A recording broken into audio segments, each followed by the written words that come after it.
ফিলিস্তিনের স্বাধীনতাকামী সশস্ত্র সংগঠন হামাসের রাজনৈতিক শাখার সাবেক প্রধান ইসমাইল হানিয়া গত জুলাইয়ে তেহরানে নিহত হন। ইরান এই হত্যাকাণ্ডের দায় ইসরায়েলের ওপর চাপালেও এতদিন মুখ খোলেনি তেল আবিব। এবার হামাসের সাবেক প্রধানকে হত্যার কথা স্বীকার করল নেতানিয়াহু প্রশাসন। ইসমাইল হানিয়াকে হত্যার কথা স্বীকার করেছেন ইসরায়েলের প্রতিরক্ষা মন্ত্রী ইসরায়েল কাতস। সোমবার বিবৃতিতে বিষয়টি নিশ্চিত করেন তিনি। বলেন, হানিয়া, সিনওয়ার ও নাসরাল্লাহর মতো হাউথি নেতাদেরও হত্যা করা হবে।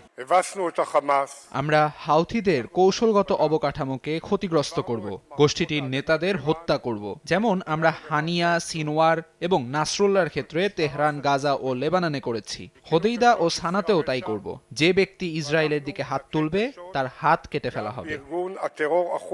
এদিকে ইসরায়েলি প্রতিরক্ষা মন্ত্রীর হুমকির পরই তেল আবিব লক্ষ্য করে ক্ষেপণাস্ত্র ছুড়েছে হাউথি বিদ্রোহীরা। মধ্যপ্রাচ্য ভিত্তিক বিভিন্ন গণমাধ্যম বলছে, হামলার পর হুড়োহুড়িতে আহত হয়েছেন বেশ কয়েকজন। যদিও হাউথিদের ছোড়া ক্ষেপণাস্ত্র প্রতিহতের দাবি করেছে ইসরায়েলি প্রতিরক্ষা বাহিনী।